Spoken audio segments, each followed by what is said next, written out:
Our next guest on the pod is a girl mom who can kick some ass, whether it's on the spin bike or hitting the pavement. She's been making waves with her fitness journey all over social media. Last year's Boston Marathon didn't go so well, and this year she's heading to the starting line, running for Teddy's team with a new mindset of a stronger why.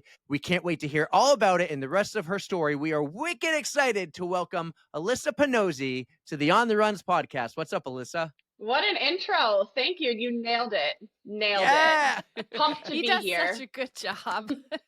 Fantastic job, Eric. I think she was saying I nailed that last name, Pannozzi. I love it. That's an easy one for me. Well, think about it. When I got married, my last name was Boyd before. It was so easy. Boyd with a D. And now I have to explain it's Pannozzi. Like I said, Nosy Pannozzi. Okay. Well, we got a little scoop there. You're married. We know that. We know you're a girl mom and you just went shopping. What were you picking up for your daughter? So she recently started softball. We were getting her cleats, her first pair of softball cleats. Very exciting. That's awesome. How old is she? She's 5. Cute little 5-year-old daughter. Yeah, she's the best. The best. That's love her. Awesome. Getting to teach her some new things too. Try a little bit of everything before she figures out what she wants to keep playing. So that's a lot of fun. Exactly. Yeah. It's that phase. You know, Eric, it's that phase, right? It's that phase. You just met one of my 4-year-olds. We're going to start T-ball. Let me just tell you this. Like, be aware of ice hockey. It's super expensive. Ooh. It's the best sport. But man, if she gets into ice hockey, like big college career, probably, maybe even the Olympics. I know you and your husband are super athletic, but you will be broke for the longest time. So just save those pennies for ice hockey if it happens. I am not saying this. Like, we literally just had the conversation in the car about college because we passed Wellesley College on our way back from Dick's Sporting Goods. And we are trying to explain to her, now college costs money, Parker. So, this is why we're getting you these cleats. If you want to start to invest now and start to get good at doing sports, whatever works for her, works for us. But yes, ice hockey is expensive. Kids are expensive. Sports are expensive, but life in this economy, jeez. Life is expensive, right? We just keep going. I can commiserate with you, but I don't know. Erica just has cats. Cats are a thing. Cats don't cost nothing, and they're also good companions. So good for you. Thank you. You have to pay to feed them, and you have to pay for their shots. I get it. I used to have a dog. Mm-hmm. Erica, 100%. You're not alone. You're not. All right. You're not. We got you. So I think you were quite the college athlete, actually. Do you tell your daughter about the sports that you played growing up? I do. So it's funny. We actually moved back to my hometown, which I know you guys are from a little bit more north than I am, but I'm from a town called Needham, Massachusetts. And my husband and I recently moved back here about a year and a half ago. So I'm watching my daughter go do the same town sports that I did. I lived 30 seconds from where I grew up, and I played club volleyball in college. In high school, I played basketball, volleyball, and softball. So like I mentioned, Parker's now starting softball, which is really cool to watch. But Mike and I very often talk about sports and the importance of teamwork. And it's kind of hard to navigate sometimes with a 5-year-old. How much do you want to share? How much do you want to push? How much do you want to have her fully understand right now? So now it's just kind of like, hey, this is what mommy did, this is what daddy did, and just kind of leading by example, which is why on her school papers she says she likes to run. So it means something's working over here. It's really cute. Good for you. Really cute. That's so much fun. So you are a very active person. What kind of led you in the direction of knowing what you wanted to do for a living? Because Eric touched upon it that you are a spin instructor. So how did you go from being very active in college to knowing that you wanted to be an instructor? Such a great question. So I'll try to make my backstory as quick as possible. No. You don't have to. Spare no details. We have time. Spare no details. Let's start with birth. Let's start with birth. 1986. Not to age myself, but since I'm very public about turning 40 next year. It's a good year. Yes, same here. So, yes, we love it. Are you 38 or 39? I am 38 right now, but my birthday's in June, so that'll be 39. And then June what? 27? What are you? Okay, I'm the 11th, so I'm like 2 weeks older than you. I love this. Yeah. Can we pause for a second? Erica, you had to think about that. It took you a second. Yeah. It did. I asked Brant. It's So okay. It's my hard. boyfriend the other day, he's like 8 months younger than me or something like that. And I was like, what are you turning this year? 37? And he's like, no, 38. How old are you? And I was like, No. I don't remember. I'm at that age, like, where it just I have doesn't a matter friend. anymore. It all just it's all blending together. I feel like 40 will be It big, does. but anyways, yes, 1986. But no, so my professional career, I guess, started when I went to grad school. I went to get my MBA in sports management in California. I went to San Diego State. And while Awesome. I was there, I was working for a professional athletes foundation named Marshall Falk. I don't know if you've heard of him before. He played for the Rams for a very long time. She's just Mhm. name dropping. The only I'm thing I just know name about him dropping is a he little lost bit. to the Patriots. He did lose to the Patriots. He did often bring that up to me. Fantastic human, but that's how I started to do event planning, and I started to really like working with athletes and sports. I kind of took my background in sports management and being an athlete myself and giving back. So I would plan his big charity events, like his celebrity golf tournaments, big galas, and decided to leave his foundation to start to do that for other athletes. And I started a company with a couple of my friends while I was still out in California for grad school. Mhm. And eventually, California, I said I would like to be closer to home, back closer to my parents. So drove back across the country, back to Boston, took that company to Boston. Almost immediately signed a Patriots client. While I was in California, right before I moved, I fell in love with indoor cycling. I found a spin studio out there. It's kind of my outlet. I was overweight. I was depressed. I was unhappy. I was partying a lot. I was very unhealthy. And my sister actually was like, hey, you should try out indoor cycling. It brings me great joy. And I was like, I don't think that sounds like something fun. Went to a spin class, fell in love with it immediately. And as soon as I moved back to Boston, I was like, I need to find a studio. So moved back home to Boston, started this event planning company back home, had a Patreon's client, started spinning at the studio that I'm at now. This was 10 and a half years ago. And the owners were kind of like, hey, you're kind of good at spin. Would you ever want to be an instructor? And I was like, no, thank you. I've never been in the spotlight before. I have no desire to be in front of people. This doesn't interest me. And then I was like, you know what? Why not just try? So I had my audition to be a spin instructor on a Wednesday while I was simultaneously planning a huge event for this Patriots player. The day after my audition, he got cut from the team. The event No. got canceled. So it wasn't And Tom Brady then. it was not Tom Oh, God. Brady, although have I crossed paths with him? Yeah, like a couple times.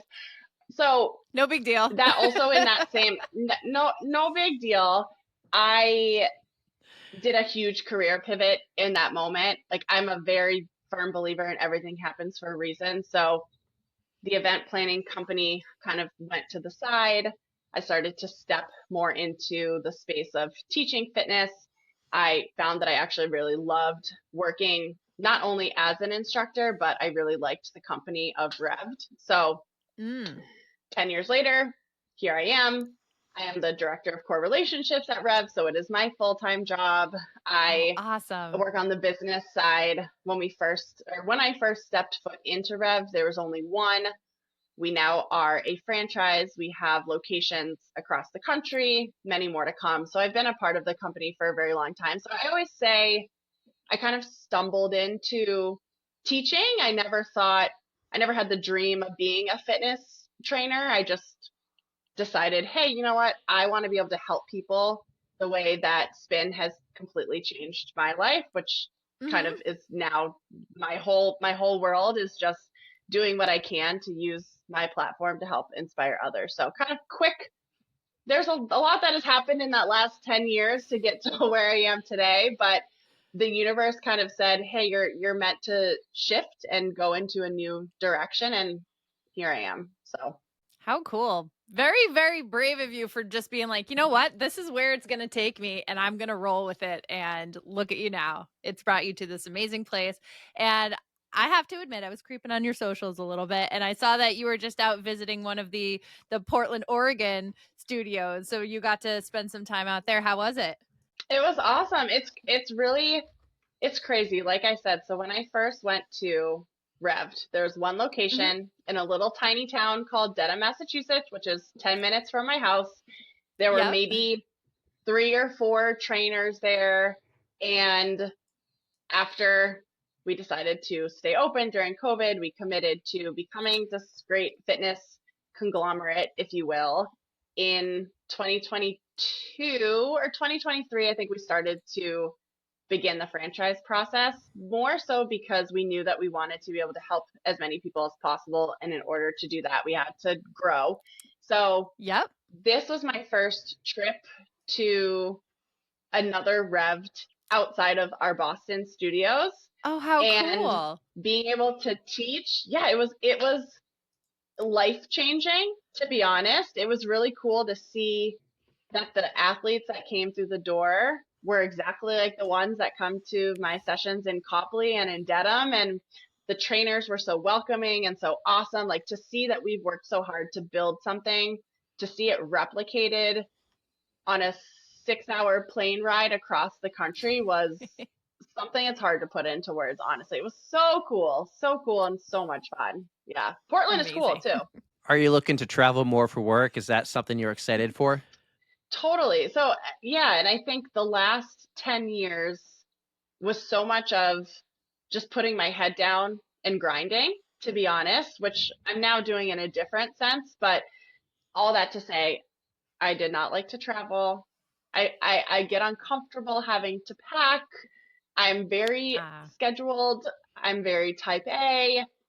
If my weeks look different, it's uncomfortable to me. So to answer you, Eric, the answer is yes. I want to travel to run and for work and to put that kind of both together.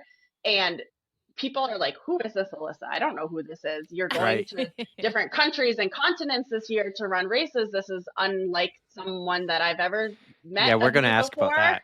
Yeah, Oh, yeah. so I think we have Portland, Oregon, we have Tempe, Arizona, where a spin studio is. We have others that will be announced within the next couple months or so. So to be able to travel to Revs all around the country is a Still growing. huge plus. That's awesome. Yeah, it's cool. It's really cool.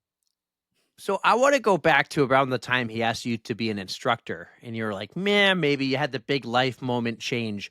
How did that develop into the role you have today? What a question. So I always had almost 2 loves of fitness. One was business. So like I said, I think I said I went to grad school in San Diego. I went to business school. So I got my MBA and have always really enjoyed growing companies and have like a very entrepreneurial spirit. So one side of me was like, I'm so interested in Rev'd. How is this one tiny studio going to ever possibly become a big studio like the other studios that everybody knows? And the other side of me was like, oh, I actually I think back to when I was 5, 6, 7, 8, performing in my parents' basement and going back to the camcorder videos that my dad has of me. I always wanted to, my dad was on TV for a very long time. Like, I never wanted to be in the spotlight, but I realized I like to perform. So as I dove into instructing more and more, I was like, you know what? It's cool because you get to reach a lot of people that way. You get to connect with a lot of people, and watching people become more confident from taking my sessions is kind of my why, and that's the cool part. So again, I would have never thought, honestly, that I think back to that first spin session that I ever taught. I will never forget it. 7 a.m. on a Thursday. I maybe had 9 people come support me that day, to where it's taken me now is could have never dreamed it, because to be honest, I don't like being the center of attention. I don't like being up on a stage. I don't like being in front of people. I'm quite an introvert, which people find very shocking because I've kind of had to force myself to get very uncomfortable with all of this. So I get you 150 million %. I I do this podcast and I am totally the introvert. Thank you to our friend Tara, who is kind of the extrovert for me because she's the outgoing one, and I'm just kind of like, turtling over here.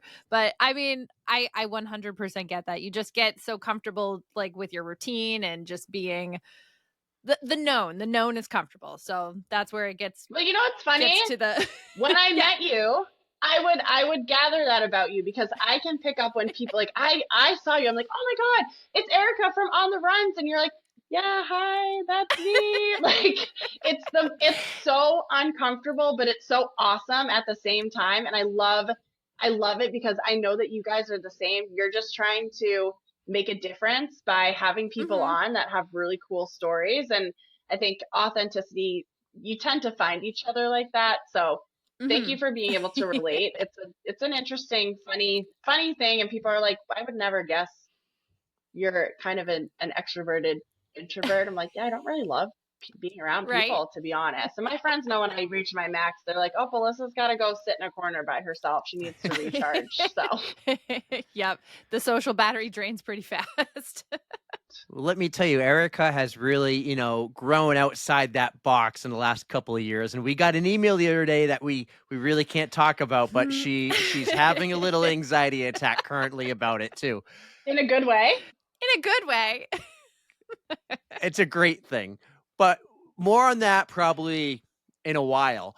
Okay. But let's go back to that time you met, the Boston Run Show. Talk about the time the Mhm. two of you met and talk about what you were doing at the Run Show.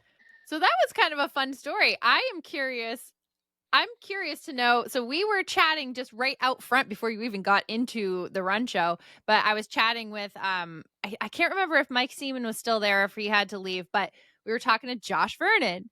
And then he's like, oh hey, Yeah. and he brings you over. So how do you know Josh Vernon?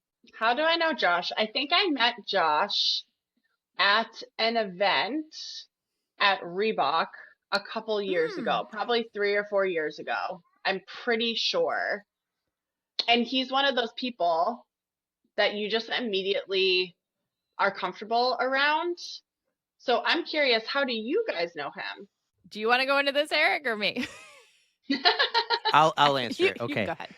We met Josh through a Facebook Peloton group called Wicked Smart Zone, Yep. and he's built this community of the Wicked Smart Zone people and doing these amazing things like the big breakfast where they tip the waitresses thousands of dollars. And basically Erica got me to be part of Wicked Smart Zone and got me on that Peloton team that Josh created. So we've met him through there. And actually, fun story, this is very early in the podcast. This is before the Reebok event, because I remember the Reebok event. And I'm in the Facebook group, and I remember reaching out to him for the first time, asking if I could share our podcast with the group. Like, was that within the rules of the Facebook community group that he created? And he gave me the green light. And then throughout the last few years, we've bounced ideas and things off of each other. He invited us to the Peloton Studios to do a ride with Matt.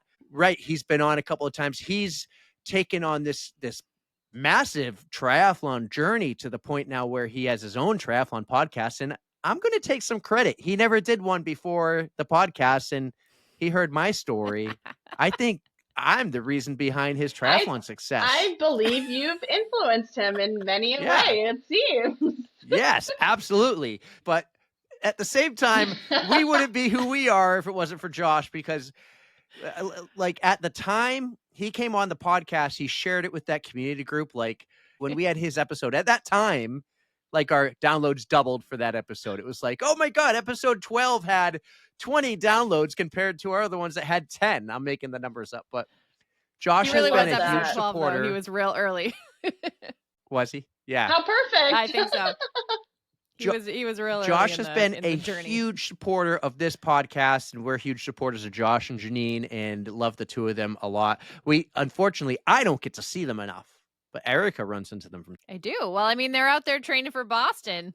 Yeah, they'll be there. I was listening to one of your podcast episodes where you were talking about, and I think, Eric, I messaged you this, but you were talking about his event on December 13th, and I was supposed to be there. He had given Mike and I a spot at his Peloton Studios event, and it was my best friend's daughter's birthday. So I kept going back and forth. I'm like, once in a lifetime Peloton, daughter's birthday happening a lot. And I picked the daughter's birthday, but that would have been so fun. And he's just going to have to do it again. And he's listening to this. So Josh, We're going to make it happen. Yeah. I'll tell you that one. The plan is Don't January pick December, 2026. Josh. So I can't afford to go to New York City in December. well, I love all the small connections we have. That's super cool. And that this community, this pod fam, everything we're all building is a lot of fun. But let's get to the point of this episode. This is Boston Weeks. It's April 2025. We're wicked excited. You are running in the Boston Marathon. It's your second Boston Marathon. And last year, it didn't go that well. What happened last year? Horribly. So I have a little bit of PTSD. I can get through this without getting upset because I've talked about it so much. And, you learn from every single hardship that you go through. So I wanted to run my very first Boston. Something changed in me that I was like, you know what? It's time to go from a half to a marathon. I can do this. Looking back now, and you are both runners and all you do is talk to runners, so you understand every time you do another race, you learn something else. So in retrospect, I'm not going to say I didn't train because I trained. I definitely trained. I did all of my long runs. My speed workouts were a little iffy, if you will. I kind of went to I did my own thing. I did as much as I could of training, but I did not listen to my plan. I did not listen to my coach. The day of the marathon was the first warm day of the entire year. And yes, it was. What I like to share, it was so hot compared to, so I teach spin, obviously, if we've already talked about. So because I teach on Saturday mornings, I would do my training runs between 4 a.m. and 7 a.m. on Saturdays. Because on Saturdays, I eat bagels with my parents. I drop off my daughter at their house. We eat bagels, and then I go to teach my spin. And it's something that I'm super passionate about. I love that time, and I wasn't willing to sacrifice time with them. So I was training in not only the cold, but think about like 2 a.m., 3 a.m., 4 a.m. in the dead of the winter. So was not used to any type of warm weather. Boston Marathon Day comes around. I start at 11:15 because I'm a charity runner, and it starts to get warmer and warmer. I started out feeling, wow, this is great. I can't believe I'm running Boston. My husband stayed with me. He got a bib 6 weeks before and we went back and forth. We're like, do we want him to help me out there? Do we want him to be by my side? So we decided he was going to run with me and pace me for my first marathon. Thank goodness, because I wouldn't have finished if it wasn't for him. But around mile 7, I started to get sick. I kept saying, hey, Mike, something doesn't feel right. I can't really see well. And he's like, you're fine. It's all good. Mile 13, I saw my family starting to really go downhill. I remember going to my mom and saying, this sucks. I don't like this. This is not fun. I feel awful. No. Mile 17, you start those Newton Hills. And 19 is when I started throwing up. I was seeing stars. I went to the medical tent. They were trying to force bone broth, hot broth down my throat. And they were like, are you okay?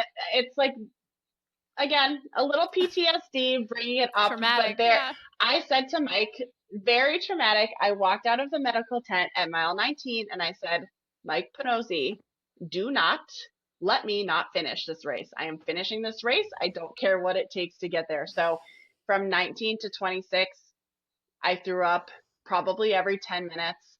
Everyone was watching my little tracker and they're like, something's not right. Her little square is slowing significantly down. Oh, no. It was stopped for a solid 10 minutes when I was on the side of the road.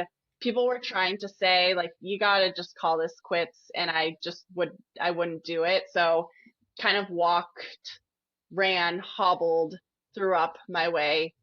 Do not really remember the turn onto Boylston. All my friends, we laugh about it now, but there's videos of me with like my hand kind of half up in the air trying to get some type of wave running. Are they down on your Boylston. Instagram? I will find. I don't think I've honestly ever posted it. It's just a funny thing looking back. But Mike, the video that is on Instagram is Mike grabbing my hand, putting it up into the air, quite literally dragging me across the finish line. I went straight to a wheelchair, straight to the medical tent, and took me 6 hours and 4 minutes, which was about at least an hour more than I thought it would take. So Oh. that's the quick Boston story of my first marathon. But hey, I did it. I finished and I got the medal, and that's what matters. You did. Accomplishment. You missed mean, out at mile 19, though. When Oh. you were throwing up, you could have been hanging out with us, partying, and we could have given you some energy and a boost. should Oh, have that like would a not. Is Coke that or where you something are? for Is that you. your Mile spot? 19. That is. You'll see us this year. It would We'll have be been there. great. Oh no, Alyssa. Fantastic. Yeah, Yeah, it that's was rough. definitely not the It was way hard. you want your first marathon to be. But at least it was a learning experience. I mean, I'm sure you gathered a lot Yes. from that. And oh my gosh, I still can't believe that was your very first marathon though. But Boston, wow. So this is going to be more of a redemption run for you this crazy. year. 100%. It's my storyline. This is the redemption run, and I'm also at the same time very understanding now that anything can happen at any moment. I am much more prepared. I've run more marathons. I feel ready, but you never know. So we'll see. So you said you've run more marathons. So your reaction right after the first one, were you like, I'm never doing that again? Or were you like, I need to do another one and make up for this? Something flipped in my mind on that day, and I've not been the same person since. And I'm happy that it flipped in that direction. I got home, drank some water, was very sick, got an IV the next day, and then signed up for a half marathon immediately after that. And I was like, that is not my last marathon. In fact, that is my first of hopefully a lot of them. A lot of people could have very easily said, I'm one and done. This is not for me. And I was the complete opposite. I'm like, you know what? I know that I can do this. And also, it gave me room for improvement. So, almost in an exciting way. Like, what if I had crushed my very first marathon and I had a whole different story and didn't have something to continue to work? You would have been like, this is easy. This is for the pigeons. I'm going to go do something even harder. Exactly. So I took it and ran with it, quite literally. I had a similar experience this past year, minus the throwing up. Like, I've done a marathon before, so it wasn't my first. My first marathon actually went really well. And then my Ironman went really well, considering too. It was an Ironman. And then this year I went in, I think, with a bad last month before, but I thought I already did the work throughout the summer. And then I had a humbling experience, especially the last 11 miles of that marathon, where I think at one point I was like, I'm not going to jump at the gun to do another one, but I didn't lose the desire to get stronger. I was like, I think I just need to really get in great half marathon shape. So I kind of did the same mindset where I'm going to go and find another half marathon, because my half marathon shape, I was crushing it. And that was my goal. And then all of a sudden the New York opportunity came up. That's a different story. But I had that humbling experience where after I was like, all right, I need to reset and tackle things I can manage the training for. And then Yes, exactly. And I think you learn after one all of the different things that can go wrong. And that's something I preach in my spin too, is control what you can control. So at this point, I'm now been training for marathons for the last year. I've trained in rain, sleet, snow, hot 90-degree weather. I feel at least much more prepared. But like I said, and like you said, there are things that might happen on race day, and something could happen. You could start, you could slip, you could fall, you could get the stomach bug the day before. There are so many things that are just outside of your control. So that's what I've been focusing on, is what can I control? What did I learn from each previous race? And how can I continue to learn to just make this the best and strongest experience possible? That is a great lesson. You got to be prepared for whatever you can and just kind of go with the flow. I mean, as long as you're not quitting within your control, like if you have a stomach bug and you have to say, there's no way I'm running this race today, what can you really do? But yeah, it's all about just learning and adapting and persevering. 100%. 100%. So this year's Boston is going to be the redemption run, and you've been training. It's coming up. It's got what, like 2-3 weeks at this point. It is soon. So what charity are you running for? How have you prepared? And what is your new why for why you're running? Yeah, so and I haven't been super public about the story of this run and this charity. So hear it here first, if you will. But I am running for Teddy's team, which I'm sure many people have heard of before, but it's an She just incredible. continues to name drop Patriot players. There's something, and last year I ran for Gronk Nation Foundation. So there's something Where's about the me Boston sports. Bruins love? I still want to get Zdeno Chara on the podcast. I will make that connection for you. How about that? Oh, I'll no try. way. I'll try. Why not? I would try. Let's do it. Eric will Why die. not? There's something about Erica, you better amp up your internet when that happens. I will get a lot of internet. Got my word. I'm running for Teddy's team, which is, yes, Teddy Bruschi's foundation. And he actually just had the 20-year anniversary of surviving his stroke.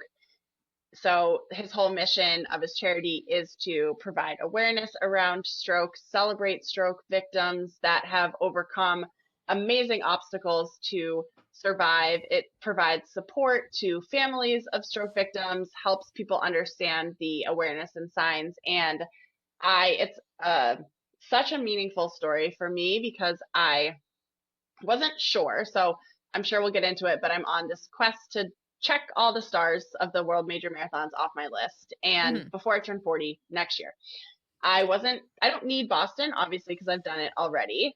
And I kind of said, the universe is going to show me something if I'm meant to run the Boston Marathon. So earlier this year in January, my best friend's dad passed away from a stroke. Oh, and I was reading the obituary.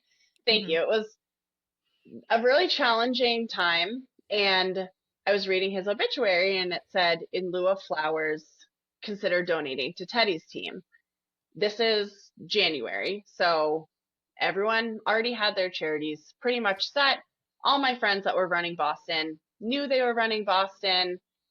I, on a whim, said, okay, well, now I have no choice. I have to run the Boston Marathon for Teddy's team.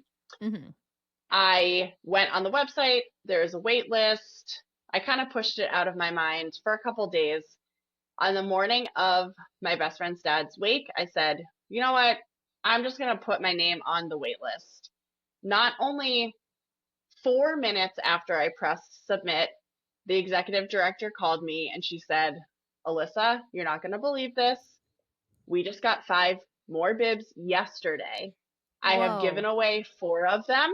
We have 1 left, and it's yours if you want it. Like, it gives me the chills because like I said, it's not in my nature to run for something or someone.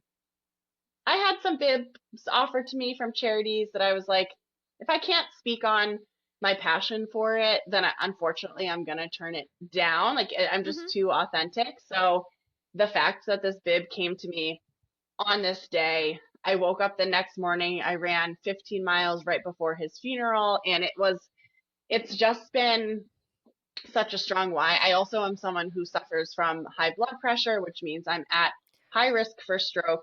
My daughter was born 6 weeks early, so I had severe preeclampsia. It's a whole different story, but high blood pressure runs in my family. Stroke runs in my family. My grandmother passed away from a stroke, so it feels more meaningful than I could even put into words. So to be able to make an impact, and it's been hard to navigate because I haven't been super public about that story that I just shared because it's not mine to share.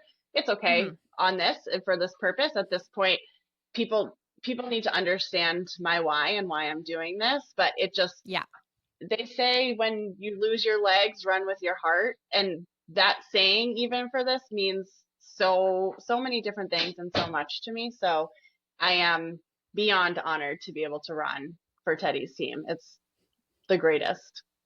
That is a great reason. And I mean, whatever your reason is, you should be able to run and honor your best friend's father, and I mean, you have the risk factors. So it's a deeply personal reason for you. So absolutely, I think this year is going to be your year. Boston is going to just fly by and be wonderful for you. Fingers crossed, knock on wood, all that good stuff. I love it. The best we can control, right? 100%.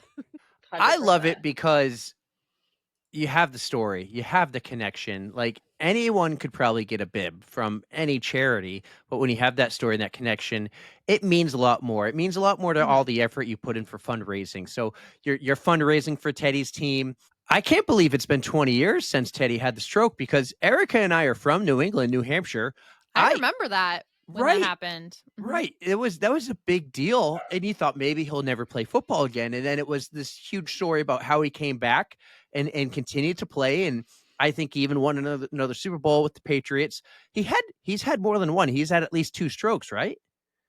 No, I think only one stroke. I could be wrong. Don't quote me on that, but I know that for him being able to use that and start this foundation is so impactful. And we, like I said, it just hit the 20-year anniversary of his stroke, and we are saying we're not celebrating his stroke, we're celebrating the perseverance around what he's done with such a horrendous thing, and being able to help people understand what to look for, I think is something that, people are more conscious now of just being aware of when your body doesn't feel right, especially if you Right. are so active and a runner or any type of athlete. So he truly is making a difference.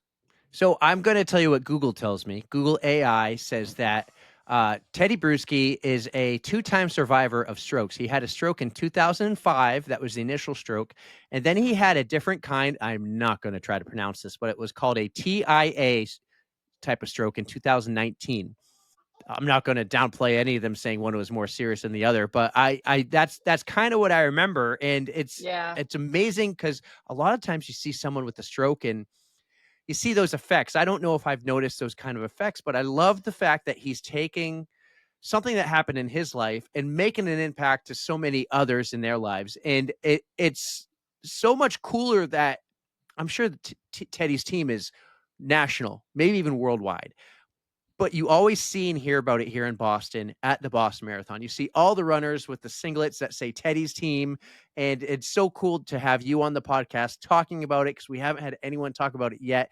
And then to hear your connection with Teddy's team and with your family story, it makes it more special versus just someone who, sorry, Erica, runs the Boston Marathon for Team Eye and Ear. Hey, I know people who had stuff done there. So leave me alone. But yes, it is much more meaningful when you have the connection and you can actually, like you said, speak on it, and you are fully just behind the cause. So I totally understand that. He digs on me all the time for it, but hey. Yeah, that's true. So as of today, it is the 23rd of March. You have raised over 50% of your $20,000 target.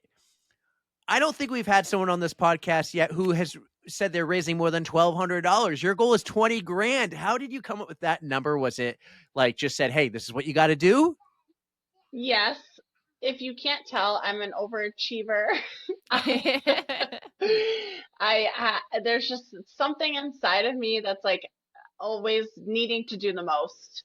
And especially when it's for something so important, why not reach for the stars? So full transparency, my fundraising minimum is 10,000, much like many other charity runners.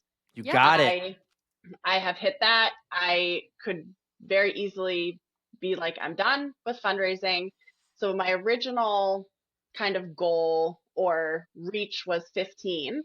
And when my charity executive director saw that I had already hit the minimum, she was like, you don't want to have people stop. Like, it's probably realistic that I might hit 15 because there's still some time until the marathon. So I said, do I just up it to 20? Ha ha ha, dot, dot, dot. And we just said, go big or go home. So there's no skin off my back if I don't hit it. And I say, the more that I can raise, the more money goes towards programming. And I think some people forget sometimes why we're doing this. And try on social media to continue to remind everyone, because to your kind of joking point, and like I said earlier, and there's nothing wrong with it, there are plenty of people who just want to run Boston to run Boston. And I'm not going to say that wasn't me last year. I loved the charity I ran for, loved Gronk, had so much fun with that whole situation. But it just makes it that much more meaningful that if I can crush $20,000, how awesome. If I fall short, I fall short, but at least I know I've tried. Absolutely. And I agree with you. With when you kind of bump up your goal just like a little bit here, a little bit there, it does give incentive to the donors. Like, oh my God, she needs some help. Like, let's go. So I'm doing a little fundraising for Chicago right now, and that's what I had to do. Like, I was just like, I might as well just bump it like a little here, a little there, and it does just kind of bring in a little bit more and does more good for your charity. It does. That's what it's about. Yeah, I think this year you're hitting out of the park. Wow. So why don't you just change that 20,000 to 25 and see what happens? Great. Done. What are some of the things you are doing for fundraising? And we always ask to hear what you're doing, but also maybe figure out some new things that people could do, as we're always trying to help anyone fundraise, because fundraising can be scary and intimidating from time to time. Fundraising is very scary and very intimidating. And a lot of people often ask me, how are you doing this? And I think, number one, we do offer charity sessions at Rev'd. And what's nice is that we have 50 bikes in our Boston studio, and you can get creative with raising a ton of money through hosting a exercise class at many of the studios around Boston, or honestly, wherever you're fundraising for. So Erica, when we get closer to Chicago, come on down, have a fundraiser at Rev. We'll make it happen. But it's fun. NYC, buddy. Can I do that for New York? You guys should do one combined. To be honest, let's do an on the runs big thing. Done. Yes. Done. Okay, we're going to talk after. Yep, we'll chat on that, because now we're making that happen. But I'm making exercise classes. I've done raffles, online raffles, where honestly, in general, my biggest thing is asking more people to donate less. I don't like asking for money. It makes me uncomfortable. However, you have to, and I don't feel bad doing it.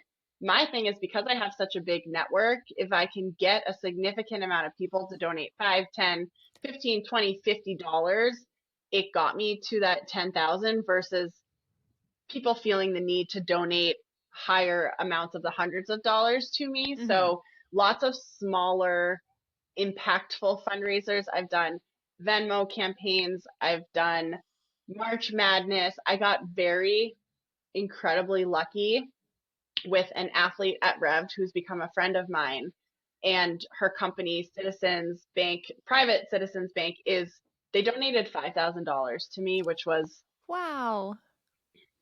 Could make me cry, because I was so blown away by the kindness. And I'm going to take their logo, put it on my jersey or my pants. I haven't quite figured out where yet. But again, little fundraisers can go a really long way. Mm-hmm. And I think I had to explain to my sister, who's fundraising for the first time, think smaller. And it almost, like, if you think 1,000 at a time or even 500 at a time. She made hats that she's been selling that has gone really well. So I also think it's more fun because you can connect with people. One thing that was really successful for me was having people sponsor miles, and I set it for $26.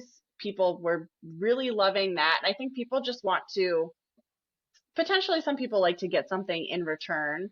So I have merch out there, and I have like 15 different things, which again is a little outside of my comfort zone, because I wish I could just do one big thing, have it be done, one and done, but it's piecing together all these small options for people to donate in the way that they're comfortable, and helping people understand your $5 goes a long, long, long way. Even $1. Yeah. I did something on TikTok. I was like, if everyone that sees this donates $1, I could get $10,000. And I got some $1, I got some 10s, I got some 5s, and it was successful. So that's awesome. That is a great idea. Utilize your resources, whether it be social media or your place of work. Just make it work. Make it work. I love it. You're making it work. You already, at least you hit the $10,000 point where now you don't have to worry about it 30 days out. You can still raise money while really focusing on like figuring out the last few weeks of training here. And then you're going to have an amazing day at the Boston Marathon. And one thing we want to tell you is you already know we'll be at mile 19. Erica's going to bring a cooler of goodies and snacks and drinks. What would you like at mile 19? A banana. Great Ooh. idea. Yeah, bring me a banana. You got it, girl. Now, besides having a better day in the marathon than last year, are you going for any time goals? Are you going for like a PR and fun? What's your goal here? I will be very thrilled if I break 4:30. So I'd say my A goal is 4:30, and I'm getting more comfortable saying it out loud because I think the more I say it out loud, the more comfortable I can get by saying it's okay. I have this goal and I am very capable of hitting it. My PR right now at a marathon is 4:44, which that's kind of my angel number. So I like that, but I would like that to be faster. So A goal, 4:30, B goal, beat 4:44, C goal, finish without throwing up. Oh, I like that seagull. That's Yeah. important. Maybe You wanna just feel add your no best. throwing up and no code browns. No throwing up and no code browns, 100%. Yep. Well, you're going to do really well. I know you are. I can't wait to see you. I'm jealous that you met Erica. I actually forgot that, but she did tell me when I was in Mexico, and I was jealous because we've actually talked a couple of times through social media, through like the direct messaging, and we're like, we got to plan a call or something. And I'm like, yeah, who's this girl? And then I start researching you, and then Erica's like, I met her, and I'm like, I'm really jealous right now. But We had a time. Yeah. well, I think you're going to have quite the time this year because we also Yeah. been doing some creeping, and you got a pretty big ass calendar, not only behind you, but you got a pretty big ass calendar scheduled this year. Tell I me do. what else is on deck for 2025. What else is on deck for 2025? So from Boston, 3 days later, we get on a plane. We go to London. We run the London Marathon. Hell yes. After that, I have 2 halves within a week in May. Then we have some time off, which will be great. And we go to Sydney, Australia to run the Sydney Marathon in August. We go to Berlin in September. We go to Chicago in October. Very excited for that. Then I just found out that I got a bid for the New York City Marathon in November. So We're running New York together. We're Yeah. in Chicago together. Nobody cares about you in Chicago, Erica. She's running New York I with care. me. I Thank care. And I care too. the last one will be as of now, the last one planned is the Every Woman's Marathon in Scottsdale, Arizona, which last year it was in Savannah, Georgia. It's now going to Scottsdale, Arizona. I didn't know it I didn't know traveled. that That's one cool. traveled. That's I don't think it traveled. I think it is going to be in Scottsdale to stay.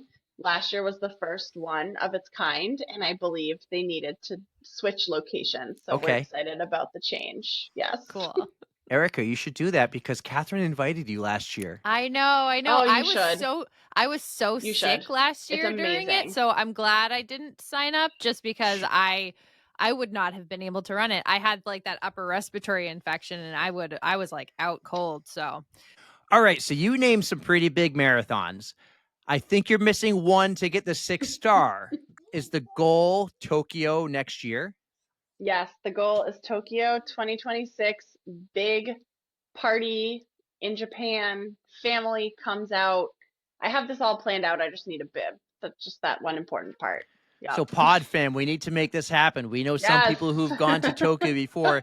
We actually have a guest coming up who might have a way for you to do that. It's one of those Great. travel marathon groups, Mm. but you could make Yep. that happen, and that would actually be all 7 stars? Yes, it would. And it was November of last year that one day I just said out loud, I want to run all the world majors before I turn 40. I just want to. And then I said, well, I've now said it out loud. I've now put it on the internet. Now I must make it happen. I will stop at nothing to make it happen. So Tokyo 2026 is the goal. Quite the calendar you got there I am for impressed. 2025 and early 2026. It's a little wild. Yeah. And people keep asking me why, and they're asking me why so fast too, which is a very valid question. And I think for me, I spent so much time, and I do spend so much time giving back to others, right? My whole job, every day I show up, I pour my all into everything I do. I love the people that come to my spin sessions. I love teaching fitness. I love being a mom. I love being a wife. I love giving, giving, giving. And I think for me, something flipped, like I said, during Boston, that was like, wait a minute, this is new. This is exciting. I had not run more than a 5K before the BAA 5K in 2023. And I just said, this is a goal and it's something that I can check off my list. And I knew it would be nearly impossible. Really getting into all these races has been a huge piecing together of all these different puzzle pieces. It has not been easy. I have zero travel booked. I don't even have a hotel for London yet. I'm a very fly by the seat of my pants person. I don't know how I'm getting to any of these places. All I know is that I will figure it out somehow, some way. And Tokyo feels like, why not, as I enter into year 40, say, I've spent the last year really taking care of me, prioritizing me, and taking my family along for the journey too. So I'm not going to say if, I will say when I cross that finish line in Tokyo 2026, it'll just say, hey, Alyssa, you matter. You matter too. And it'll feel really amazing. I can imagine, Erica, as you understand what that getting that medal feels like. Girl, I you just want gotta it. you I want gotta it. treat yourself. Make those memories. Do this for you. You deserve it. It's gonna be Thank amazing, you. and you're just gonna soak up every minute of it. So, if there's anything we can do to help you get into Tokyo, let us know because that's gonna be epic, and you deserve it. Thank you. I appreciate you guys. I'm crazy, but in a good way, right? You're Aren't we my all? people. You are my kind of people, honestly. I love the Yep. crazier the better. Like pushing outside your comfort zone, just trying something different. I absolutely love it, and Agree. I'm here for it.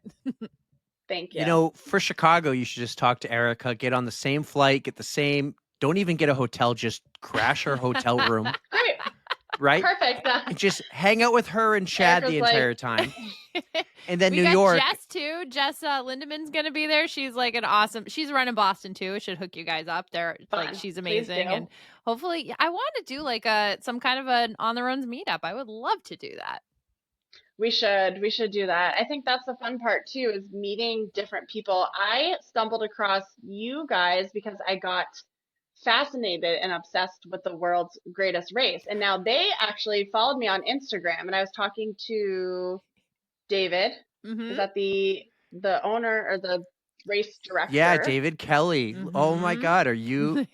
So this is after Tokyo, like Yes. maybe GWR 2026 for you.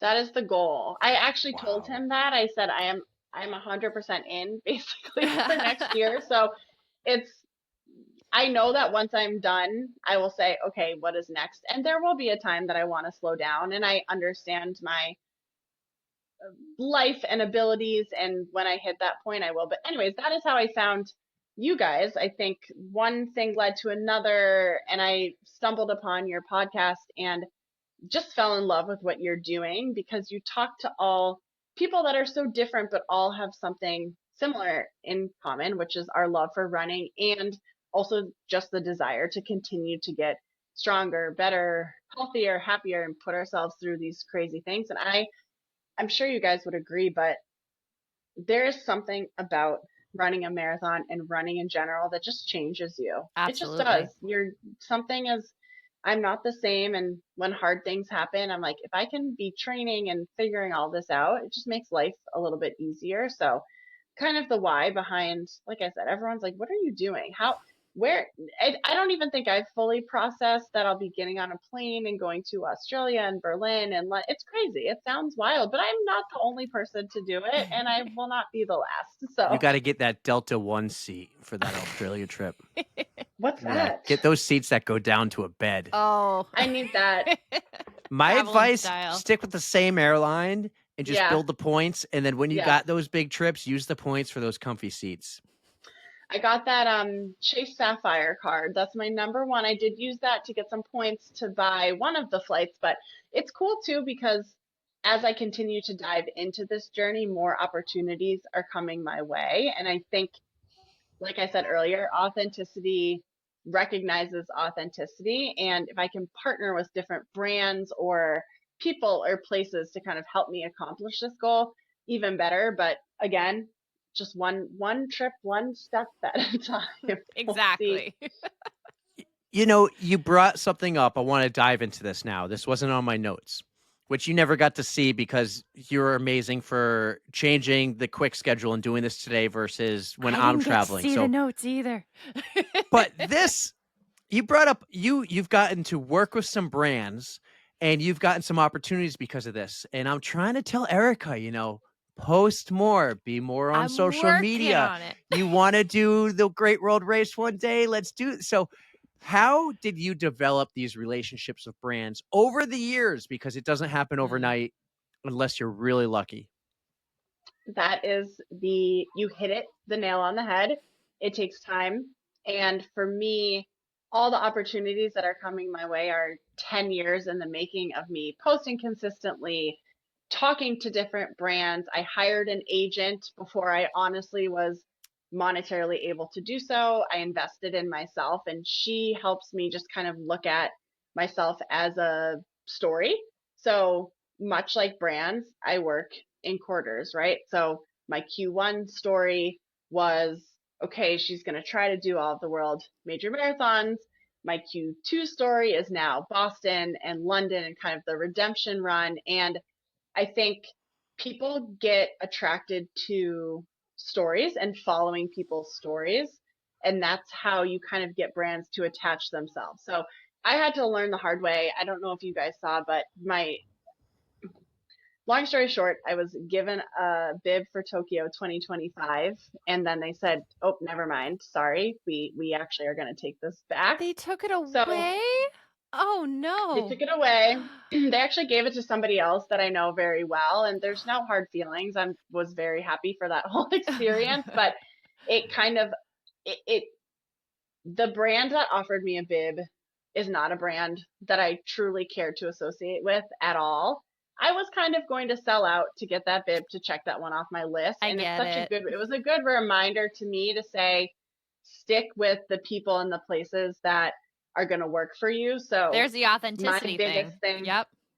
100%. And it goes a really long way. And people can offer you tons of money and brand deals and bibs and all that good stuff. But if it's not something that aligns with my core values, I have no problem turning it down. So good for you. Connection is my number one thing. And responding to people goes a long way. I pitch myself nonstop.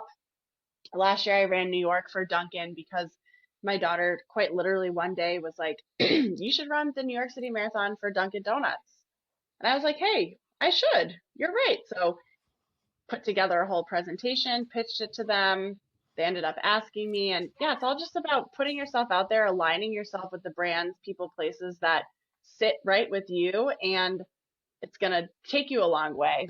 So I'm here. Erica, if you ever need tips or advice or want to start to dive into content creation or anything, I need work. I'm so passionate about it because the more you put out, you just never know who's watching. You never know who's watching. That's how New York came out this year. I posted a TikTok about sunglasses.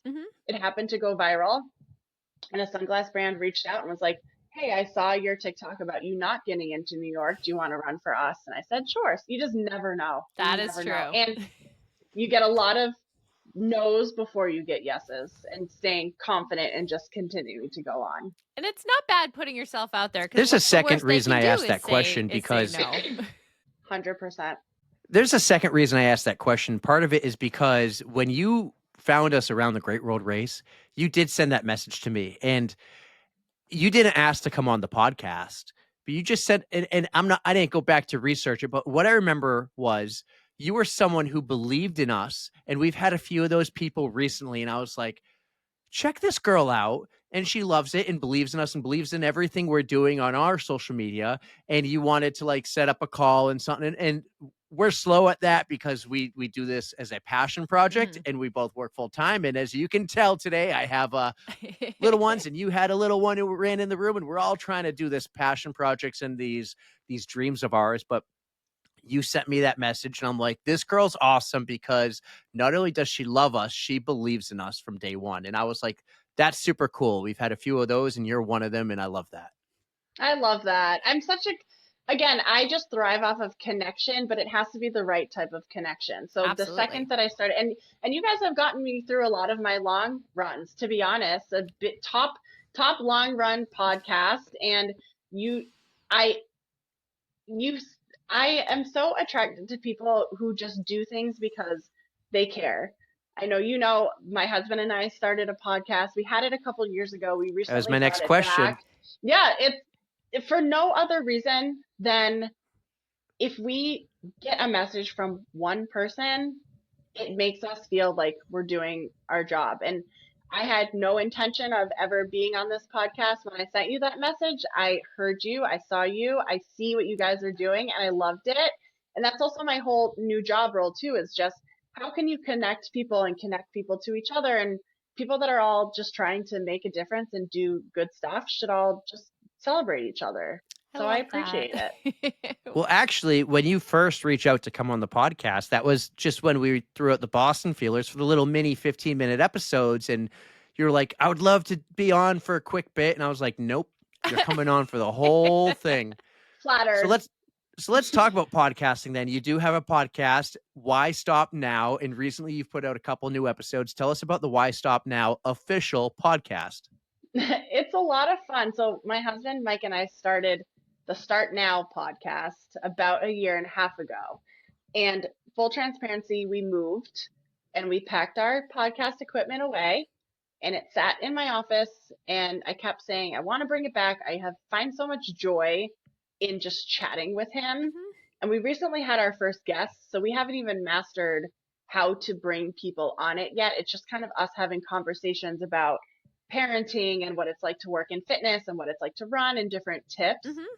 And I don't know if you guys are like this, but I'm someone who I've learned throughout time that you don't need to see the whole staircase in order to take that first step. So one day I said to him, Mike Pannozzi, go grab our podcast equipment in our new home and set it up. A month later, it was not set up. A month later, it was not set up. So I said, fine, I'm doing this. And I walked downstairs. I set it up. But he came up. He's like, Start Now doesn't feel like us anymore because so much had changed when we moved. So why stop now? I'm pretty sure it popped into his head. And we just decided, let's start our podcast back. Let's start a run club. Let's start doing panels. We have some awesome events planned for Boston Marathon weekend and hopefully all the other marathons coming up. But it's another touch point for us to connect with people and make a difference in whichever topic it is that we've decided to talk on. So I get so much from recording. It's just fun. Like, you guys get it. It's just fun. It's good. It's fun. We do. And when you don't take it super serious and you let the little things come in here like a baby with a code brown. What? Is that what happened? Yeah, that's what happened. That is what happened. Can confirm. That is. Yeah, you missed it, Erica. You were misconnection. Internet, man. Okay. It's It gonna be was so fun to perfect. re-listen. It was so perfect. This is the podcast for that to happen. It really. Yep. But it's just like, why? I also do consulting for a really good friend of mine who has the most beautifully produced podcast, and that is wonderful. And so is this. Like, we don't have video yet. At some point we probably will, but like I said, baby steps. Like, the hope is that one day we're all doing a huge, big podcasting something together. For now, it's in our basement on twice a week, and we have a great time doing it, and people listen.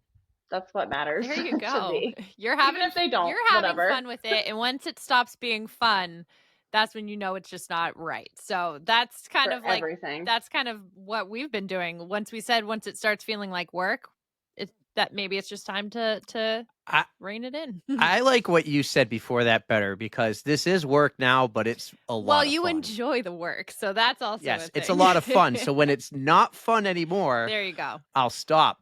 But building something bigger and cooler with Monday Night Media, and I'll give you just my few tips of advice here. And this is what I tell people like Ali G or anyone else who comes to me asking for advice on how to start a podcast. I say a couple things. Make sure you're having fun, of course. But I always like to say, and this came from somebody else. This came from a guy listening on Sirius XM radio. His name is Michael Schmerkanish. And he goes, anyone can start a podcast, but what are you going to talk about on episode 17? Because so many people start a podcast and they don't know what to talk about after a few episodes and they don't know how to continue the content. So if you can make it to episode 17, you kind of figure it out. And then it's just consistency. So just stay consistent. Don't take long breaks like a year and a half. I'm just teasing. Oh, it's true. It's true. But I love that. I find the trick is consistency. Whether you want to be once a month or every other week or weekly, just stick to that. That's what I try to tell people. And when you're ready to do it, it's a lot of fun. That's great advice. Because I think about myself, and when I listen to podcasts, I look forward to when they come out, and consistency that's how I try to live my whole life. Those are great tips. Great tips. I love Well, that. we're going to have to sit down. You're not too far away. I actually work in Massachusetts, not too far from Boston. So instead of that call you talked about, let's do a sit down and then let's plan something for Rev'd with New York and Chicago.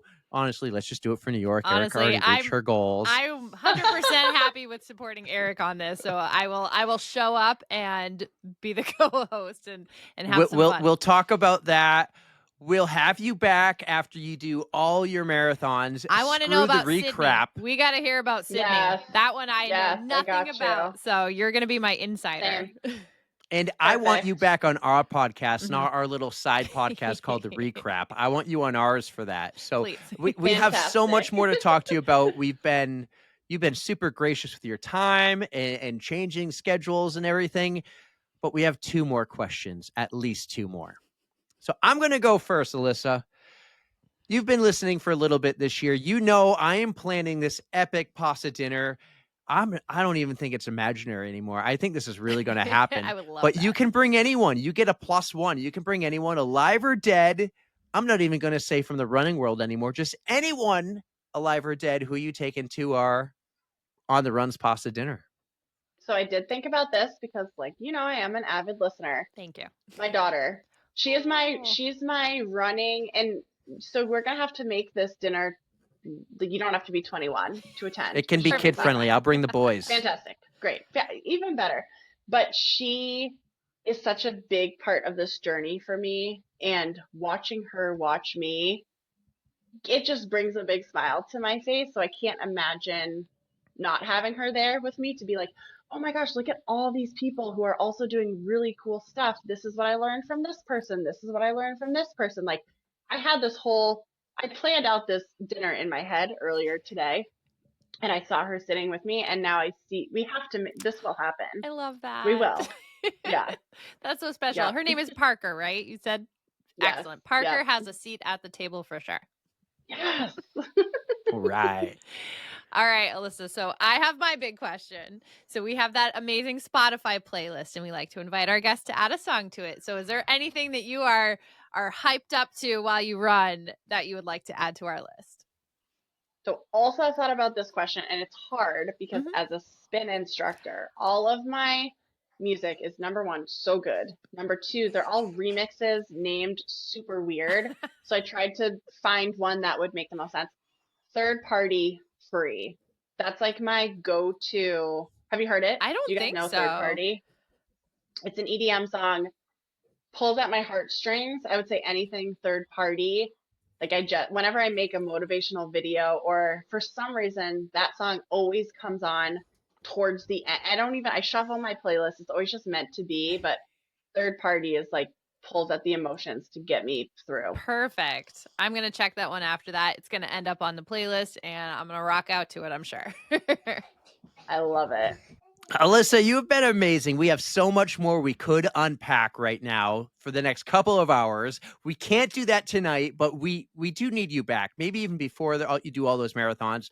Talk more about Rev, talk more about branding and everything you do. Maybe we make it one of our Thursday episodes that we started doing this year. It's just you're so cool. You are another person who just believes in us and following you and seeing what you're doing. Like, you're doing a big event. Let's pump the tires for it real quick. You're doing something for Millennium Running coming up in May. Yeah.